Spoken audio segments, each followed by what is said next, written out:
لیکن ہمارے ذہن میں یہ بھی ہوتا ہے وہ میں بھول گیا تو اب تو یہ کام بھی میرے ذمے ہے تو مجھے یاد آ گیا ہوتا۔ تو جن لوگوں کے لیے دل میں محبتوں کی جگہ ہو تو ان کے لیے پھر سارے کام مؤخر کر کے ان کے استقبال کیے جاتے ہیں۔ یہ مہینہ اللہ کی رحمتوں کا موسم بہار ہے، چھم چھم رحمتیں برستی ہیں، انوار اترتے ہیں، گناہگاروں کو آتش دوزخ سے نجات بخش دی جاتی ہے۔ تو اس کا استقبال کرنا، اس کے لیے انتظار کرنا، گن گن کے دن گزارنا، لمحے اور ساعتیں بسر کرتے ہوئے بار بار ماہ سیام کا ذکر کرنا، اس مہینے کے ساتھ محبت کی دلیل ہے، اور اس مہینے کے ساتھ محبت اللہ سے محبت کی دلیل ہے۔ اس لیے اس مہینے کا استقبال کرنا، اس کے لیے تیاری کرنا، اپنے گھر کو صاف کرنا، اس کے لیے اپنی اولاد کے دل میں شوق پیدا کرنا اور ماحول پہلے پیدا کرنے کی کوشش کرنا، تاکہ جو ہی یہ ماہ جلوہ گر ہو تو روزہ رکھنے کا مزاج پیدا ہو چکا ہو، تلاوت کلام مجید کا مزاج پیدا ہو چکا ہو، دیگر نوافل اور اچھے اعمال بجا لانے کی عادت پڑ چکی ہو۔ تو شعبان میں ہی اس کی تیاری ہوتی ہے تاکہ رمضان المبارک آتے ہی ہم پوری طرح سے مستعد اور فعال ہو کر کے اس مہینے کی برکتوں کو سمیٹ لیں۔ اللہ کے محبوب علیہ السلام نے ارشاد فرمایا کہ جب ماہ سیام آتا ہے فتحت ابواب الجنہ، تو جنت کے 8 دروازے کھول دیے جاتے ہیں۔ جنت تو اللہ جل شانہ کی کرم نوازیوں کا ایک ایسا خوبصورت منظر ہے کہ آج تک نہ کسی آنکھ نے اس کو دیکھا، نہ کسی کان نے سنا، اور نہ اس کا کوئی تصور کر سکتا ہے، ایسی خوبصورت بنائی ہے۔ وہاں کی ہوائیں جب چلتی ہیں تو گرد نہیں اڑتا، کستوری اڑتی ہے۔ وہاں دودھ کی، شہد کی، مائے معین، کوثر، سلسبیل کی نہریں بہتی ہیں، موتی زمرد کے محلات بنے ہوئے ہیں۔ وہ خوبصورت محل اور وہ خوبصورت جنت کا ماحول، لیکن اس کے باوجود اس خوبصورت جنت کو، مرصع جنت کو، نظیف ترین بقعۂ رحمت کو 11 ماہ تک رنگ و روغن کیا جاتا ہے رمضان المبارک کے استقبال کے لیے، اور جب یہ مہینہ آتا ہے تو اس کے دروازے کھول دیے جاتے ہیں، اور جنت کے 8 دروازوں میں سے ایک دروازے کا نام باب الریان رکھا گیا ہے، جو صرف روزہ داروں کے اعزاز و تکریم کے لیے ہے۔ روزہ دار اس دروازے سے گزر کے جنت جاتے ہیں۔ تو آپ اندازہ کیجئے کہ اللہ نے اس ماہ مبارک کو کیا عزت دی ہے، کیا پروٹوکول دیا ہے، کیا تکریم بخشی ہے کہ نبیوں کا امام، امام المرسلین، خاتم الانبیاء، محبوب خدا اس مہینے کے لیے منتظر رہتے کہ یہ مہینہ آنے والا ہے، یہ مہینہ آنے والا ہے۔ حضرت سیدنا سلمان فارسی رضی اللہ تعالی عنہ فرماتے ہیں کہ شعبان کی آخری تاریخ کو حضور نے ایک خطبہ ارشاد کیا۔ بعض علماء نے کہا کہ یہ شعبان کا آخری جمعہ تھا، یا ہو سکتا ہے کہ آخری جمعہ 29 شعبان کو ہی ہو۔ تو رمضان المبارک سے قبل حضور نے یہ خطبہ ارشاد کیا، جو مختلف کتب احادیث میں موجود ہے۔ یا ایھا الناس، اے لوگو، قد اظلکم شہر عظیم، اللہ نے تمہارے اوپر ایک بہت پاکیزہ، پر نور، عالی مرتبت مہینہ سایہ فگن کر دیا ہے۔ شہر فیہ لیلۃ خیر من 1000 شہر، اس مہینے میں ایک ایسی رات ہے جو 1000 مہینے سے بہتر ہے۔ جعل اللہ صیامہ فریدہ و قیام لیلۃ تطوع، اس مہینے کے دن کے روزے فرض قرار دیے گئے اور راتوں کا قیام نفل بنایا گیا۔ تراویح کی صورت کے اندر راتوں کے قیام کا ماحول پیدا ہوتا ہے، صلاۃ اللیل پڑھی جاتی ہے، نوافل پڑھے جاتے ہیں کثرت کے ساتھ۔ یہ اس مہینے کی شانیں ہیں، یہ اس مہینے کی رونقیں ہیں۔ اس مہینے میں اللہ تعالیٰ نے خاص کرم نوازیاں عطا کی ہیں اہل ایمان کو۔ وَمَن تَقَرَّبَ فِيهِ بِخَصْلَةٍ مِّنَ الْخَيْرِ كَانَ كَمَنْ أَدَّى فَرِيضَةً فِيمَا سَوَاهُ۔ ایک نفل کا ثواب ایک فرض کے برابر اس مہینے میں کر دیا جاتا ہے۔ وَمَنْ أَدَّى فَرِيضَةً كَانَ كَمَنْ أَدَّى 70 فَرِيضَةً فِيمَا سَوَاهُ۔ اور اگر کوئی ایک فرض ادا کرتا ہے تو اس کو 70 فرائض کا ثواب ملتا ہے۔ اس قدر نیکیوں کا اجر بڑھا دیا جاتا ہے، ان کی قیمت بڑھا دی جاتی ہے اس مہینے میں۔ اور پھر ارشاد فرمایا وَهُوَ شَهْرُ الصَّبْرِ، یہ صبر کا مہینہ ہے۔ ہونے کے باوجود بھی انسان تناول نہیں کرتا، ٹھنڈا میٹھا مشروب میسر ہے اور زبان کانٹا بن گئی، حلق خشک ہو گیا، لیکن اس کے باوجود بھی ایک گھونٹ حلق سے نیچے اتارنے کا روادار نہیں ہوتا۔ وضو کرتے بھی احتیاط کرتا ہے کوئی قطرہ آب حلق سے نیچے نہ ٹپک جائے۔ تو یہ صبر سے کھاتا ہے۔ جب ہو بھی تو انسان اس سے گریز کرے، تو جب ہوگا نہیں تو پھر انسان صبر کا عادی بن جاتا ہے، تو یہ صبر کی عادت ڈالتا ہے۔ یہ شہر الصبر ہے۔ پھر فرمایا والصبر ثوابہ الجنہ، اور سنو صبر کا ثواب جنت ہے۔ جو شخص صابر ہوتا ہے اس کا صلہ جنت کی صورت میں عطا کیا جائے گا۔ وشہر المواسات، اور یہ ہمدردی کا مہینہ ہے، باہمی پیار کا مہینہ ہے، الفتیں بانٹنے کا مہینہ ہے، نرم دلی کا مہینہ ہے، ایک دوسرے کے احساس کا مہینہ ہے۔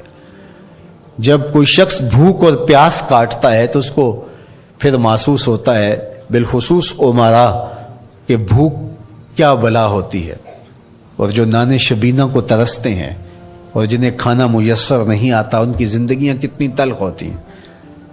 تو بھوک اور پیاس احساس پیدا کرتی ہے ان لوگوں کا کہ جو اللہ کی دی ہوئی نعمتوں سے محروم ہیں۔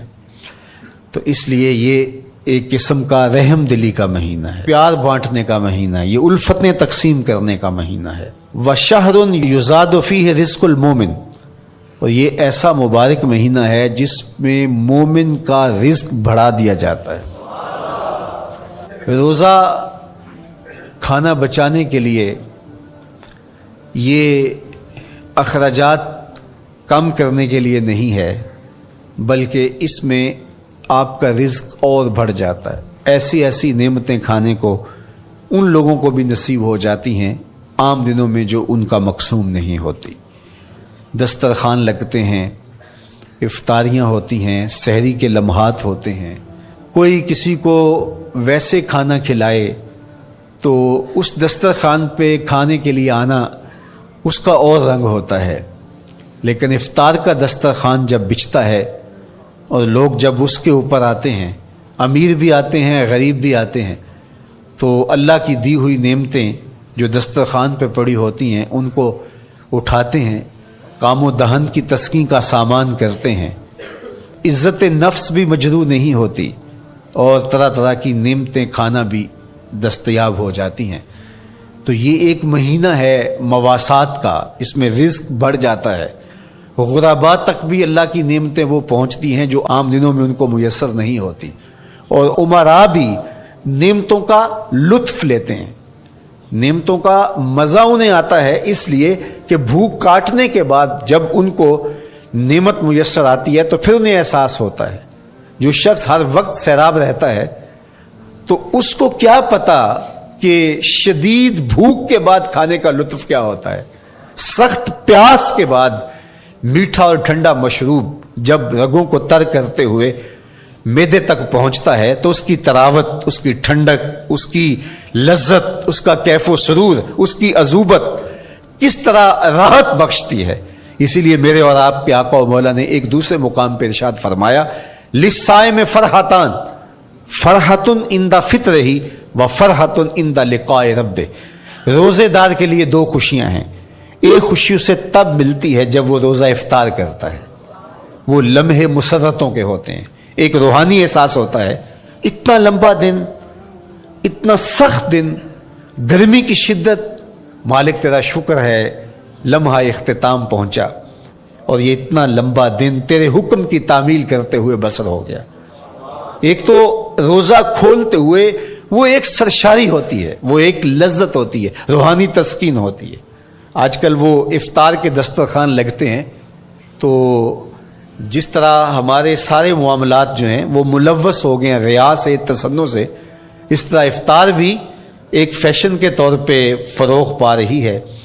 تو اس میں امراء کو اور شخصیات کو بلایا جاتا ہے اور ایسے لوگ کثرت کے ساتھ ہوتے ہیں جن کا روزہ بھی نہیں ہوتا، تو پھر ظاہر ہے رسماً تو اتنی دیر تک وہ کچھ نہیں اٹھا سکتے جب تک اذان کی آواز نہیں آتی، افطار کے لمحے نہیں آتے۔ تو اس وقت جو روزہ دار ہوتا ہے جب وہ مشروب لے رہا ہوتا ہے، جب وہ کوئی لقمہ اتار رہا ہوتا ہے، تو اس کی جو فرحت ہوتی ہے، اور جس نے روزہ نہیں رکھا اور وہ بھی افطار کے دسترخوان پہ بیٹھا ہے، تو کیا اس کو کوئی روحانی حظ، کوئی سرور، افطار کے لمحوں کا کوئی لطف مل سکتا ہے؟ وہ بیچارہ کتنا بے چین ہوتا ہوگا کہ یہ شخص ہے کمزور ہے، سارا دن مزدوری کر کے آیا ہے اور اس کا بھی تو سارا دن گزر گیا بھوک اور پیاس سے، اور میں صحت مند ہوں اور سارا دن ٹھنڈے ماحول میں رہا ہوں اور مجھے توفیق نہیں ملی، تو وہ گھونٹ کتنے مشکل اس کے لیے ہوتے ہوں گے۔ اور روزہ دار کے لیے کس قدر وہ آسودہ بخش لمحے ہوتے ہیں کہ جب اس کو یہ مسرت ہو رہی ہوتی ہے کہ مالک تیرا شکر، گرم موسم، زباں کانٹا، حلق خشک، اور تو نے تکمیل تک لمحے پہنچائے اور میرا دن خیریت سے گزر گیا، تو وہ اس کے لیے ایک خوشی کا لمحہ، روحانی مسرت کی کیفیت۔ اور دوسری کہ جب وہ ٹھنڈا اور میٹھا مشروب، سارے دن کی سوکھی ہوئی زبان اور خشک حلق، اور انسان کی جو ہے وہ رگیں بھی، انتڑیاں بھی خشک ہو چکی ہوتی ہیں، تو ٹھنڈا اور میٹھا مشروب جب انسان کے معدے کی طرف بڑھ رہا ہوتا ہے، زبان بولے نہ بولے، ایک ایک رواں اللہ کی حمد بول رہا ہوتا ہے، اور تشکر انسان کے رگو ریشہ سے ادا ہو رہا ہوتا ہے، اور اس کی کیفیت، اس کی سرشاریاں، اس کی لذتیں وہ دیکھنے کی ہوتی ہیں۔ تو کہا للصائم فرحتان، روزے دار کو تو ایک فرحت اس وقت ملتی ہے عند فطر ہی، جب وہ روزہ کھولتا ہے، روحانی فرحت بھی، جسمانی فرحت بھی۔ وفرحۃ عند لقاء رب، اور دوسری فرحت اور دوسری خوشی اسے تب ملے گی جب اس روزے کے صلے میں اللہ تعالیٰ اپنے رخ انور سے پردہ اٹھا دے گا اور روزہ دار کو اپنے دیدار کی دولت عطا کرے گا، تو وہ پھر منظر دیکھنے والا ہوگا، روزہ دار کی آنکھیں ٹھنڈی ہو جائیں گی۔ اصل افطار تو وہ ہوگی نا، اللہ اکبر، اصل تو شربت دیدار ملے گا جو روح کی پیاس بجھا دے گا، جو من کی بھوک مٹا دے گا۔ تو کہا للصائم فرحتان، فرحۃ عند فطرہ وفرحۃ عند لقاء رب، روزہ دار کے لیے دو خوشیاں ہیں، ایک خوشی وہ ہے جب اس کے جسم کی پیاس بجھتی ہے، اور ایک خوشی تب ملے گی جب روح کی بھوک مٹے گی، جب من کی پیاس بجھے گی، اور پھر وہ سرشاریوں کے عالم میں دیکھتا ہی چلا جائے گا، اور وہ سیراب ہی نہیں ہو پائے گا کہ میں ان دو آنکھوں سے دیکھ رہا ہوں، کاش کہ لو لو دے مڈ لک لک چشمہ، ایک کھولا تے ایک کجا ہوں۔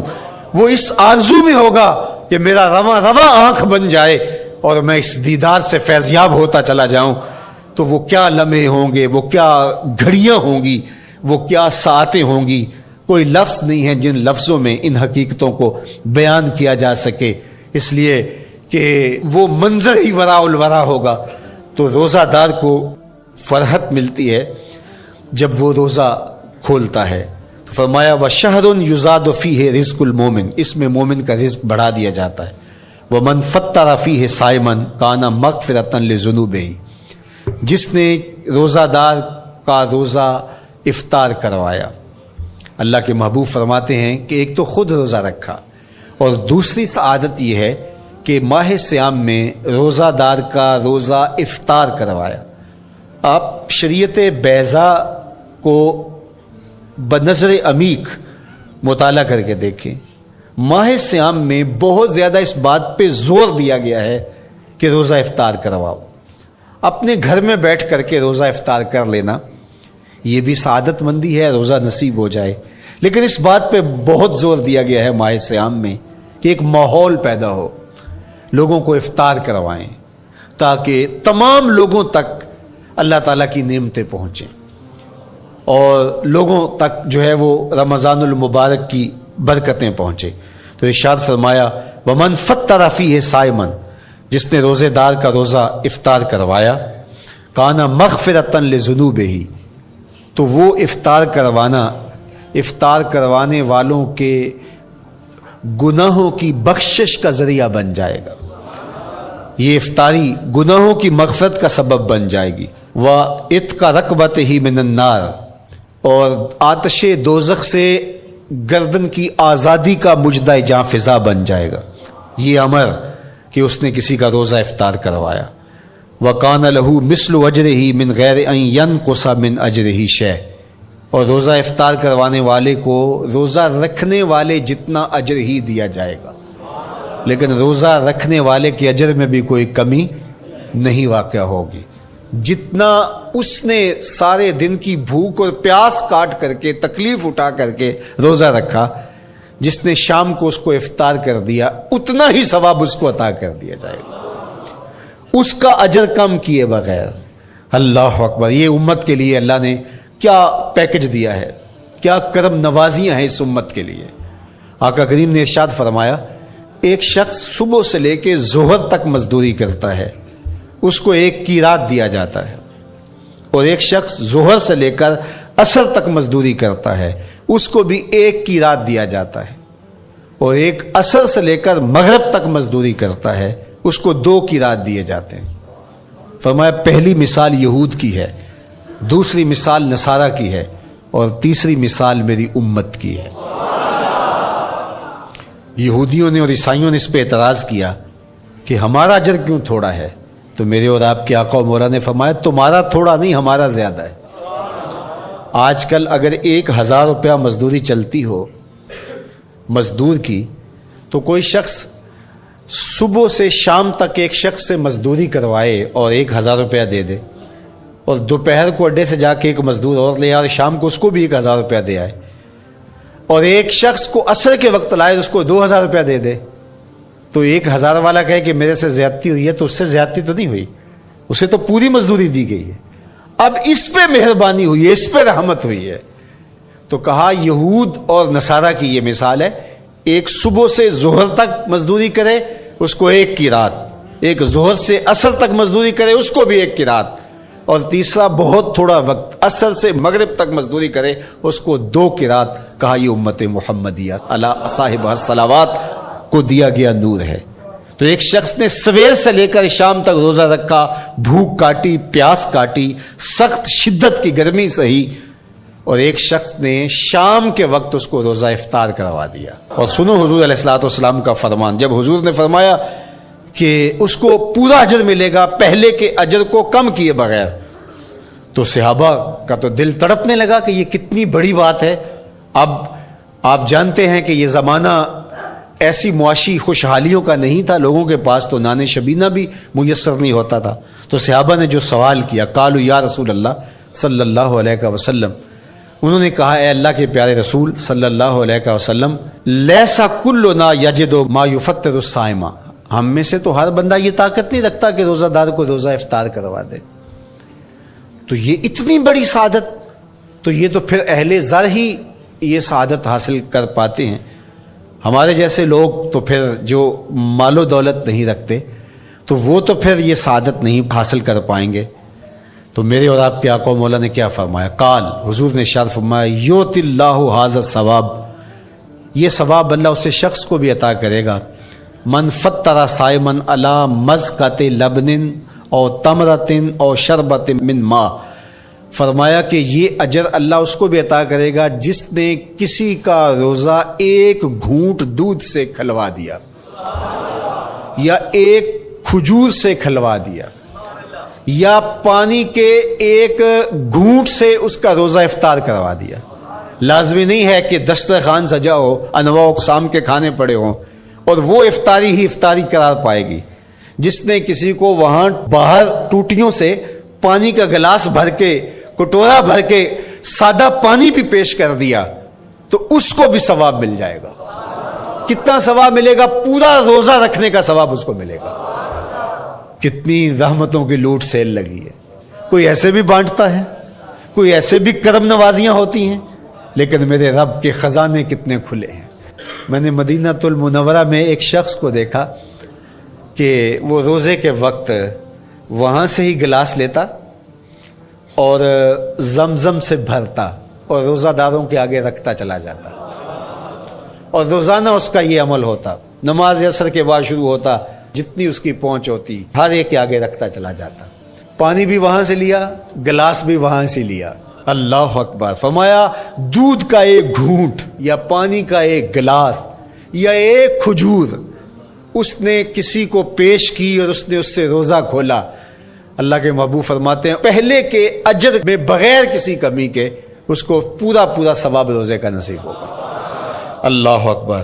اب سنو، پھر حضور نے ارشاد فرمایا ومن اشبع صائمن، اور جس نے صحیح اہتمام کے ساتھ روزے دار کو اچھا کھانا کھلایا، اچھی پرتکلف افطاری دی، سقاہ اللہ من الحوض شربتا لا یظمأ حتی یدخل الجنہ، اس کو حوض کوثر سے ایسا جام ملے گا کہ اس کو کبھی پیاس نہیں ملے گی یہاں تک کہ جنت میں چلا جائے گا۔ اللہ اکبر! اس کو کوثر کے جام نصیب ہوں گے حشر کی گرمی میں۔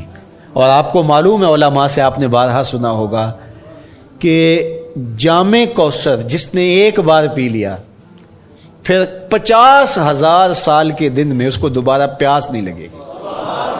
یہ جام کوثر کی خصوصیت ہے۔ فرمایا وَهُوَ شَهْرٌ أَوَّلُهُ رَحْمَةٌ، یہ وہ مہینہ ہے جس کے پہلے 10 دن رحمت ہیں اور اس کا درمیانی عشرہ مغفرت ہے، وَآخِرُهُ عِتْقٌ مِّنَ النَّارِ، اور اس کا آخری عشرہ جو ہے وہ آتش دوزخ سے نجات کا ضامن ہے۔ فَاسْتَكْثِرُوا فِيهِ مِنْ 4 خِصَالٍ، کہا کہ 4 کام اس مہینے میں کثرت کے ساتھ کرو۔ خصلتان ترضون بہما ربکم، 2 کام تو وہ ہے جس سے تم اپنے رب کو راضی کرو گے۔ وخصلتان لا غنا بکم عنہما، اور 2 کام ایسے ہیں کہ ان سے بے نیاز نہیں ہو سکتے تو وہ تمہیں کرنے پڑیں گے۔ اما الخصلتان اللتان ترضون بہما ربکم، وہ 2 خصلتیں، 2 کام جن کے ذریعے سے تم اپنے رب کو راضی کر سکو۔ فشہادت اللہ الہ الا اللہ، وہ گواہی دینا ہے لا الہ الا اللہ، وتستغفرونہ، اور تم کثرت سے استغفار کرو، اللہ سے بخشش مانگو۔ یہ 2 کام تم نے کرنے ہیں۔ وَأَمَّا الْخَصْلَتَانِ اللَّتَانِ لَا غِنَىٰ بِكُمْ عَنْهُمَا، اور وہ چیزیں جن کے بغیر تمہیں چارہ نہیں ہے۔ فَتَسْأَلُونَ الْجَنَّةَ وَتَعُوذُونَ مِنَ النَّارِ، اللہ سے جنت طلب کرو اور دوزخ سے پناہ مانگو۔ تو یہ 2 کام جو تمہاری ضرورت ہے تم اس مہینے میں کثرت کے ساتھ کرو۔ تو یہ مہینہ کمایا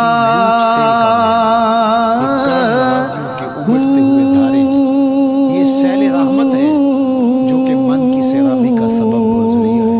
خوش نصیب ہے نام بھج مسیح وڑیا، تاکہ بچوں میں یہ شوق پیدا نا تسبا رمضان المبارک سے قبل ہی رمضان المبارک کی تیاریاں شروع کر دیا کرتے تھے۔ اس وقت گھر میں شربت تیار ہوا کرتے تھے گڑ کے، اور وہ پہلے ہی مائیں گھر میں تیاری کرنا شروع کر دیا کرتی تھی۔ ایک شوق پیدا کرنا مقصود ہوتا ہے۔ تو کچھ چیزیں ایسی ہیں کہ آرڈر لکھیں اور 1 سیکنڈ میں گھر پہنچ جائے، لیکن کچھ چیزیں یہ جو ہے وہ تیار کرنی چاہیے، شوق پیدا ہو گھروں کے اندر۔ ماؤں کو چاہیے کہ افطاری کو اہتمام کے ساتھ تیار کریں تاکہ بچوں کو شوق پیدا ہو، اور یہ ایک ماحول پیدا ہو، قرآن مجید کی تلاوت کا ماحول پیدا ہو، جاگنے سونے کے جو ہے وہ شیڈول مرتب کیے جائیں، مساجد کی آبادی کا سامان کیا جائے۔ پچھلے سال تو بڑا اداس رمضان گزرا، اس لیے کہ کرونا کے حوالے سے جس طرح ملکی حالات تھے وہ آپ کے سامنے تھے۔ اس مرتبہ الحمدللہ اس طرح کے حالات نہیں ہوں گے، کچھ SOPs کو آپ کو فالو کرنا ہوگا، لیکن مسجدوں کی انشاءاللہ رونقیں بحال رہیں گی۔ اور صلاۃ و تراویح اور سحر و افطار کے لمحے، نوافل، تسبیحات، اذکار، نمازوں میں 5 گانہ حاضریاں، یہ کیسا خوبصورت ماحول ہوتا ہے، رحمتیں برس رہی ہوتی ہیں، انوار اتر رہے ہوتے ہیں، اور وہ کیا خوبصورت لمحے ہوتے ہیں اور کیا گھڑیاں ہوتی ہیں۔ انشاءاللہ امسال مرکز مصطفیٰ کے اندر صلاۃ التراویح کے لیے خاص طور پہ ہم اہتمام کر رہے ہیں۔ میری آرزو تھی کہ جب مرکز کی تکمیل ہو تو پھر رمضان المبارک کا اہتمام کے ساتھ جو ہے وہ ہم انتظام و انصرام کیا کریں گے، چونکہ اس سے قبل بہت سارے تعمیراتی کاموں کی وجہ سے ہم الجھے رہتے تھے، لیکن اللہ کے فضل سے اب مرحلہ اول کی تکمیل ہو گئی اور مرحلہ ثانی کی طرف ہم بڑھنے والے ہیں۔ تو اس رمضان المبارک کے اندر ہمارے لیے بیٹھنے کی جگہ، خواتین کے لیے انتظام، افطار کے لیے، سحر کے لیے، دوستوں کے لیے انشاءاللہ خوبصورت اہتمام ہوگا۔ بہت اچھے قاری قرآن جو ہے وہ صلاۃ التراویح پڑھائیں گے، تو وہ میٹھے اور دل آویز لہجے اور مرکز کا ماحول، انشاءاللہ ذکر و فکر کے حلقے بھی ہوں گے، دروس قرآن کے حلقے بھی ہوں گے، تو ایک ماحول انشاءاللہ پیدا ہو، اور انشاءاللہ میں بھی آپ کے ساتھ ماہ صیام میں موجود رہوں گا، افطار کے لمحوں میں بھی، سحر کے لمحوں میں بھی، تراویح میں بھی، نمازوں میں بھی انشاءاللہ۔ اور پھر جب ہم ہوں گے تو ماہ صیام ہوگا، رحمت کی گھڑیاں ہوں گی، اترتے ہوئے انوار ہوں گے، محبتوں کا ہجوم ہوگا، افطار کے میلے ہوں گے، سحری کے خوشگوار لمحے ہوں گے، قرآن کی دل نواز صدائیں ہوں گی، اور مرکز مصطفیٰ کا نورانی پرکیف سربدی ماحول ہوگا۔ کہ اے تن رب دا سچا حجرا،